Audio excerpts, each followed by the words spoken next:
The surf industry has a dark secret, and for the first time, this video exposes how a sport went from nothing into the billion-dollar empire it is today.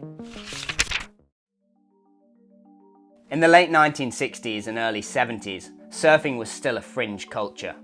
Young adventurers chased waves from California to Bali, Hawaii to Australia, funded by odd jobs, trades, and just sheer grit, but forgoing the traditional 9 to 5 in favour of travelling the globe and chasing waves.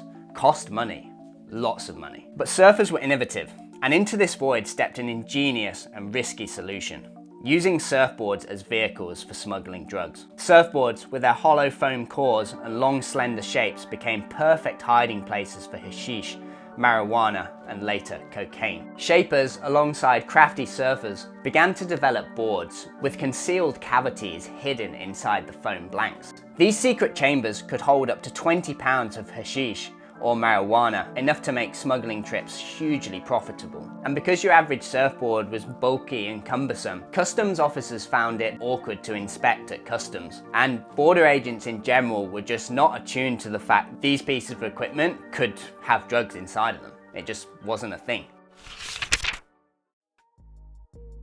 Several famous surfers, and likely hundreds of lesser known ones, who will obviously all remain nameless for legal reasons, used this method to transport drugs and used the funds to chase waves. They travelled to India, Nepal, and later Southeast Asia, returning with hashish hidden inside their gear. But the profits were astronomical, with some loads valued at over $1 million. Which is a hell of a lot of money now, let alone back then. Originating in Thailand and parts of South Asia, was a highly potent cannabis product. It was prized for its strength and unique flavour. And because it was rarer and higher quality than the Mexican or Colombian marijuana, Thai stick commanded premium prices on the US West Coast. So surfers began flying to Thailand and Bali and other parts of Indonesia to pick up large shipments. And remote coves on islands like Bali's Nusa Lembongan became secret drop points where boats loaded with Thai stick would meet surfers posing as tourists. Surfers leveraged tourist cover, remote island drop points, and bribery of corrupt officials to navigate the routes, transforming drug money into the foundation of today's surf industry. So I just want to quickly interrupt this video to let you know that I've just launched my surf travel consultancy service. So if you're planning a surf trip, whether you're unsure where to go based on your ability, or you're trying to score waves with the family in tow, I can help you make it happen. So if you jump onto a call with me, we can discuss recommended destinations, transport logistics, and I can basically help you take all of the stress and the uncertainty that comes with booking a surf trip. I'll leave the link down in the description. For now, let's crack on with the video. Now, surf smuggling wasn't just a hobby or casual side gig, it was serious business. And several surfing hotspots around the world simultaneously became smuggling hotspots. One such place was Bali, where what was once the island of the gods became a hub for wave riding, fringe lifestyles, and smuggling. In the 70s and 80s, Bali emerged as a major smuggling hotspot, largely because it was an idyllic surf destination cloaked in lawlessness.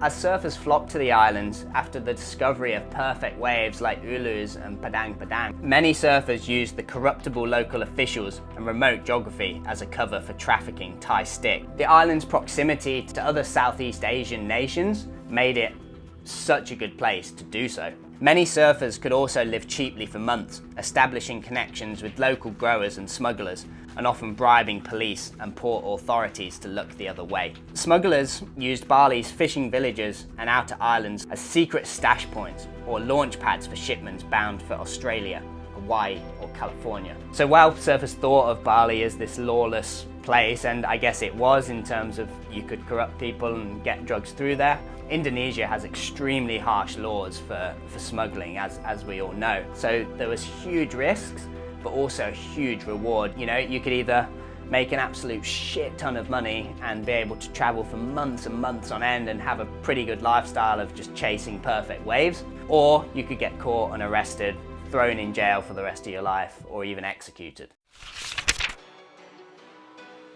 While busts occasionally occurred, many smugglers operated freely for years, and eventually the cash they earned allowed them to open surf shops Money through runs was laundered through legitimate business fronts, with surf shops reporting high cash sales, investing in real estate, and expanding product lines. Several now iconic surf brands owe their early capital to these smuggling operations. And this underground capital was the seed that blossomed into the industry we all know today. So while public statements were carefully worded, insiders whispered about the cash injections that helped companies scale. But turning smuggling profits into legitimate business revenue was really tricky and required savvy money laundering techniques. Many surf shops were used as fronts, so retail businesses, especially surf shops, as these were ideal for mixing illegal cash with legitimate sales. High volume of mostly cash transactions meant owners could inflate daily revenue to disguise the drug money,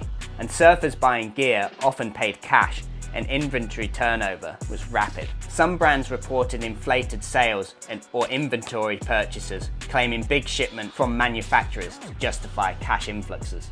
Many businesses invested profits into beachfront property, warehouses, or surf camps, and these real estate purchases allowed for long-term storage of capital and provided an appearance of wealth generated from the surf business. International shell companies were also used, as setting up offshore companies in countries with lax financial oversight helped to further obscure money trails. Surf contests and sponsorship also benefited from this underground economy. The money generated from these smuggling escapades was way higher than what your average surf shop could generate in typical revenue. Smuggling profits funded the professionalization of surfing, elevating the sport's profile worldwide, even as the true source remained a guarded secret.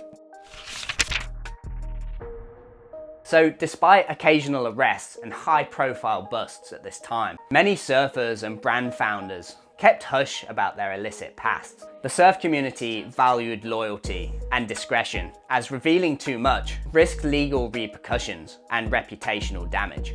This code of silence allowed surf brands to mature and attract mainstream investors, and simultaneously cleaning up their images while quietly retaining capital and market advantage built on illicit origins.